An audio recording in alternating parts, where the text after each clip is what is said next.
Welcome to Chuck Builds. I've recently uploaded a video on my channel yesterday called Building a DIY Bed Occupancy Sensor. And this video is all about building the sensor itself and setting up ESP Home and getting all that good stuff working. This video is about the automations behind it. I didn't want to wait too long, so it's a day later I'm uploading this. What I'm going to show you here is not the best way to do this. This is not the super optimized, perfect way to do this logic. This is what I'm doing. I'm iterating on it. I've made changes as recently as like 2 weeks ago. I've had these sensors for 4 months now. So like I'm still kind of dialing it in.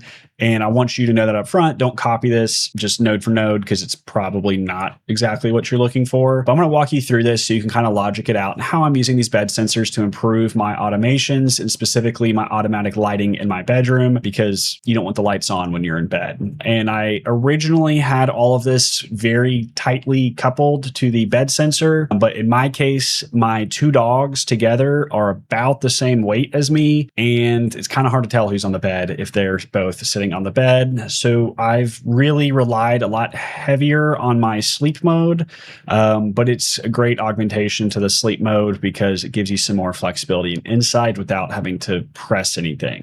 So I have another video on my channel. If you're curious about sleep mode, it's a Zigbee button next to both sides of the bed. Me or my wife, when we are in bed and we're ready for bed, we hit the button, locks the doors, sets the alarm, turns off the lights. And it triggers a helper called sleep mode that we have a helper entity and just toggles it on or off. So going through this top sequence here, bedroom motion lighting, we have a Zigbee PIR sensor that detects motion. So if motion is detected, we're checking if there's sleep mode. If sleep mode is on, I don't want it to do anything. That means the dog is walking around in the middle of the night kind of thing.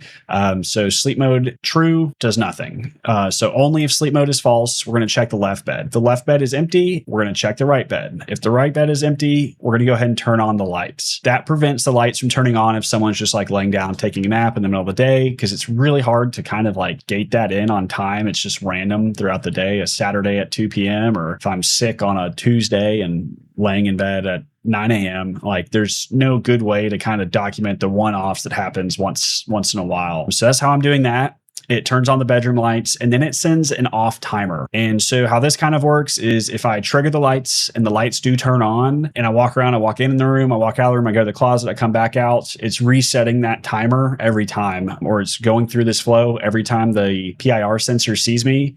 So this cancel off timer comes through and it carries a reset message of reset and it'll hit one of these two triggers. The triggers depend on the sun horizon. We'll get to that in a second, but this off timer resets these triggers. So the lights will automatically turn off after 15 or 5 minutes. And that only happens if I'm in and out. It's going to extend the 15. If I walk in, come back 10 minutes later, it's not going to turn off in 10 minutes. It's going to reset that trigger timer to 15 minutes. Hope that makes sense.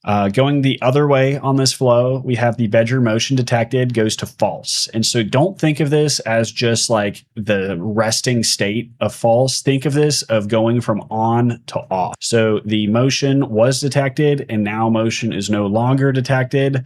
What's going to happen? We're going to check to see if the sun is below the horizon. This is a long way to say, is it nighttime? Is it dark? Someone asked me in my YouTube comments recently about this. This is how I do it. I use the sun entity, sun.sun is below horizon. Usually that's pretty dark. There's other ways to do this, and I think I've covered it in another video. But in this particular one, if the sun is below the horizon, let's call that night. If it's above horizon, it's day. So if it is true, it is below the horizon, that means it's nighttime. I want more light. So my automatic turn off functionality is 15 minutes. The inverse of that, if the sun is up, I don't need as much light. I get natural light through my windows. I'm going to set this trigger to 5 minutes. So if sun is up, 15. If sun is down, 5. And that's just a little bit of like, make it a little bit more reactive. My wife was saying the lights were turning off too frequent. Both of these feed into the same node, which is checking the left bed occupancy. And if that is false, we're going to check the right bed occupancy. And if that is false, then we're going to turn off the bedroom lights. So if these were true, if I'm in bed, I don't want it to turn off the lights. That means I'm sitting there reading a book. That means I'm sitting there talking to my wife at night. I want a little bit more control over that. And we use that sleep mode button to turn off the lights. If you live alone, you might be able to set an automation for that. I tried a couple of different ways and it just didn't work right. It led to the lights turning off and us sitting there in the dark, fumbling for our phones to turn it back on. And that's kind of how I use the bed occupancy sensors for the bedroom lighting. And this one's pretty straightforward. It's just a little bit of an extra check if you're in bed. And honestly, it's not a deal breaker. If you have sleep mode, you can kind of get around this otherwise. Where I really see most of the value with the bed occupancy is for the master bathroom, which is right next to our bedroom. And if I get up in the middle of the night to use the bathroom, it needs to kind of act a little differently. So for the master bath motion detected, it says Zigbee PIR sensor. And the first thing we check is if sleep mode is enabled. Because if sleep mode is enabled, we know it's bedtime. We're going to act a little differently here. And I'm kind of covering up the flow. So I'm going to move this and make it a little bit more visible, hopefully. If sleep mode is on and there's motion, we're going to do the bathroom overhead to low. And that's a separate light. It's closer to the shower further away, and start that low. And then the master bath light group does not get turned on at all. And that's the lights over the sink. Where the bed sensors kind of come into play is if sleep mode is off, but the left bed is occupied, same thing. Turn on just the low light in the corner. Don't turn on the bright lights because the way the lights are, it shines right on half of the bed. If sleep mode is off and the left bed is empty, check the right bed. If the right bed is occupied, we're going to do the overhead low. And if it's not occupied, we're going to turn on the lights regularly. So this is like if no one's in bed and it's not sleep mode, let's pass all those checks, act normal. So either way, if it turns on the whole light group or just the one dim light by the shower, after that light has been turned on, we're going to reset the timer for turning it off. And that's this trigger node here. So this sends a reset message to the 3-minute timer. So that's to combat me walking in and out or a bad read from the sensor if I'm still standing there and it thinks I've left and I can come back. I don't want it to finish that original 3-minute timer. I want it to do that 3-minute timer after I'm like on the way out of the room. It's kind of hard to quantify that. It's something you have to dial in because it depends on your sensor timing as well. And you don't want it so short that it misses seeing you and it turns off the lights too frequently, but you don't want it so long that you leave the room and the lights stay on for like another 15 minutes. 3 minutes has been pretty good. You could tighten this up if you have a millimeter wave sensor or just a better sensor, maybe with a better view of the room. Where mine's at, it constantly doesn't see me. So I have about 3 minutes as a cushion to see me again. Keep the lights on if you see me again.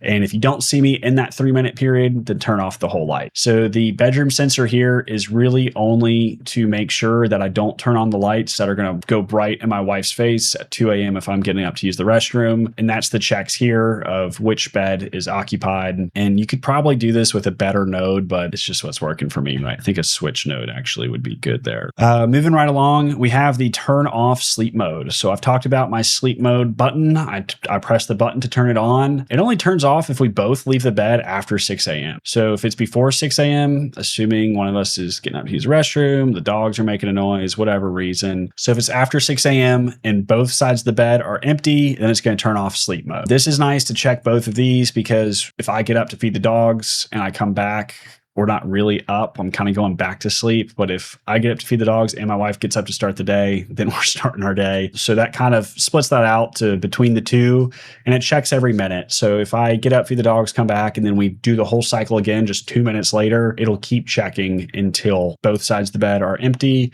And then it immediately turns off sleep mode. So all my lights brighten up. The adaptive lighting switches from the very dim sleep mode lighting to the bright full day lighting, or depending on the time, if it's still early in the morning, it won't be super bright, but that's kind of how we do that. All three of these automations are not like immensely improved by the bed sensor, but it gives a really nice kind of dialed in touch of what's going on for the bed sensors if someone else is still in bed, if you're still in bed. And they've helped the most for pets walking around, even though the pets can set off the sensor while we're like getting ready to go out and they'll just sit on the bed and watch us. and sometimes the light will turn off. It's been a really nice improvement to just kind of dialing in some of these automations. I initially had these automations really tight and like totally automated through with turning on and off the lights. And I stopped that because we had so many false positives and we had so many times the lights were just turning off on us. We're literally standing there brushing our teeth, the lights turn dark. And that's because usually Dalmatian was sitting on one side of the bed and the chocolate lab was on the other, and it looked like we were in bed. I think there's a lot of ways you can use this. I'm definitely not optimizing it the best, but I had a previous sensor that kind of stopped working. It was a foam pad from Amazon that I soldered up to an Akera door sensor, and it kind of worked the same, but over time it got compressed and stopped working.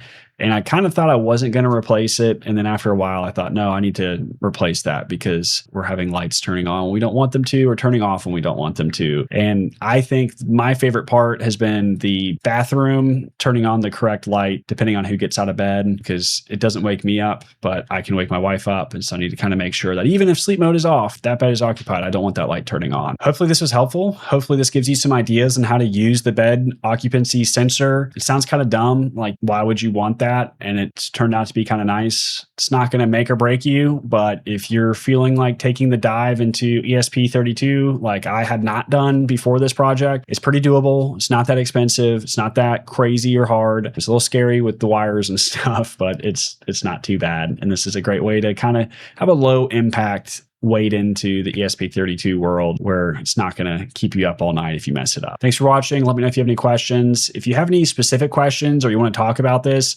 feel free to check out my Discord, Chuck Builds Discord. I'm happy to chat with you about your flows or chat back and forth about anything on my channel. Thanks for watching, and I'll talk to you later.